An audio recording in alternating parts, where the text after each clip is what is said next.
Joining me here is Paul Caddis. What a crazy game of football. It was, yeah. Sorry, Keith, before we start, obviously we heard the news about the supporter in the crowd, and we we send our best, so we hope that he's stable and comes through the other side. Yeah, it was a crazy afternoon. Yeah, I've got a huge praise to the players, the character again. Something I was aware of when I came to the club, and you guys will probably know better myself, was the last time the club came from a goal down before I joined was 2021 or something like that at Chester away. But the character we've got in the groups, that's what won us the game today. Never lost belief. The supporters as well, the supporters were different class again. Never lost that belief, and I'm not, it sounds bad, I'm not too bothered about the goal. That happens, it's a mistake. I've been there myself. You make a mistake. I'd been more bothered if it was we got played through, our shape got played through, we didn't react, we didn't sprint react, we didn't help our team. It's a mistake, it happens. I didn't even mention it to Skins at half time. That happens, that's football, and it shows you his character just to bounce back. So it looked to me as though that was the Curzon, they deployed tactics to spoil from there on in. Yeah, we've watched them the last couple of games. They've done the same Brackley the last couple of weeks ago. They started off with a 5 and then the second half went into a 4, and they've done the same again. And they listen, I think they've won 4 and drawn 2 or something away from home. They're unbeaten away from home, so what they're doing clearly works. They're a well-respected side. They were 5th in the league when obviously they came here, but we're in a good space at the moment. We are full of belief. We've got that momentum going, and we've just got to continue that. I said to players before the game that the best teams that I've played in and the best teams that I'm aware of, they press the reset button every single match day and we go, right, let's go again. Just reset and go again. What's our characteristics? We'll work for each other. We'll run as long and as fast as we possibly can. We'll try and outwork the opposition. We'll have desire to keep the ball out of the net. You look left and you look right in our changing room and everybody's together, and for me it's something that I'm extremely proud of. As a young manager, I'm still learning myself, 3, 4, 5 months, whatever it may be, but I'm enjoying this moment. So I remember you in pre-season saying your teams are going to, if they lose the ball, you've got to get back in shape. You've got to get back behind the ball. And I saw Alex Bagos, he'd already sprinted up the pitch once, and then he came straight back just to put the work rate in. Yeah, I was shouting at him after 13 minutes. He told me he was tired. I was going to take him off.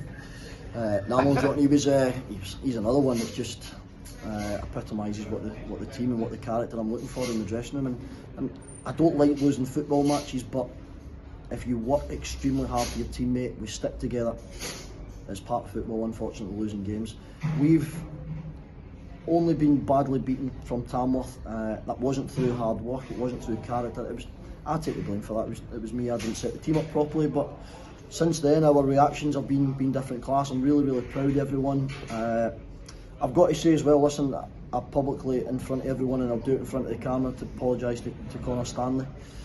It was again, I've just said I'm a young manager. It's the most difficult decision I've made since come in. He's a brilliant lad. He trains extremely well. And unfortunately, at that moment in time, it was a decision that, listen, I'm here to make tough decisions, and trust me, it was a very tough decision. But credit to him. He's on the pitch after the game. He's smiling. He's obviously going to be hurting, but he's put it in the right way, whereas we've had a positive reaction from him. He's been together with the players and stuff like that. So again, apologies to him, but it was a decision I had to make. How important was a leveller right on the stroke of half time from Hankins? It was, because I was going to change it at half time. I was going to go, to be honest, I was going to go and put more forward players on the pitch, because I thought, as you said, Curzon came to spoil the game, which they did for large parts, and to get that goal in the last minute, I thought that just gives us that little bit of belief to go and try and cement ourselves in the second half, and we did. Listen, I've got to make special mention Ethan Fremantle. I just said to him there, I don't know how he does it. He runs and works tirelessly for the duration of the game, and if you've got that up the top end of the pitch, then naturally people will follow you. So he's been a credit to himself first and foremost, but he's been a brilliant addition for us.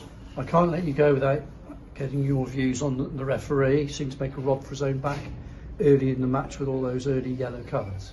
Yeah, once you start giving them out, you've got to be consistent with it.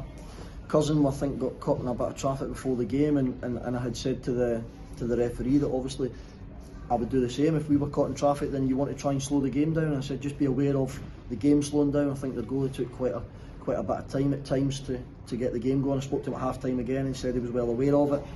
But once you start dissing the yellow cards out, then you've got to be consistent with it. But again, I've got to give credit to our players, because I think the last 15 minutes, or even the last 5 minutes when it got a bit hectic, there was red cards here, red cards there, then their bench was up and we were up and all this. I thought we kept our calm really well.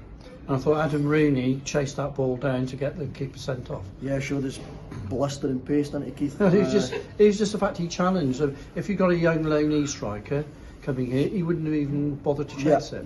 He just chased a lost cause, really, didn't he? And he's managed to put a bit of pressure on the goalie, made him make a decision. If he didn't pick the ball up, then he was going to launch it into the stand, and then that gets us up the pitch. But listen, Rins has been terrific for me as well. I've really enjoyed him on the side of the pitch with me. I feel as if I've got an assistant manager again. The boys love him. He wanted to try and get on the pitch earlier, but I just felt that we didn't want to hang in for too long. I know we were a little bit when we went down to 10 men, but I didn't want to camp in for 15-20 minutes. I'd have rather waited to see if we could try and see it through and wait to the last 5-10 minutes to get him on the pitch, which we did, and he got his reward, he got that goal. Hereford on Tuesday? Yeah, tough game. We've got to reset. We've obviously got a lot of tired bodies in there. We'll evaluate everyone moving forward. The players will go and hopefully get a good rest into them, and we know what to expect when we go there, and we'll be ready for it. Thanks for your time. Thank you.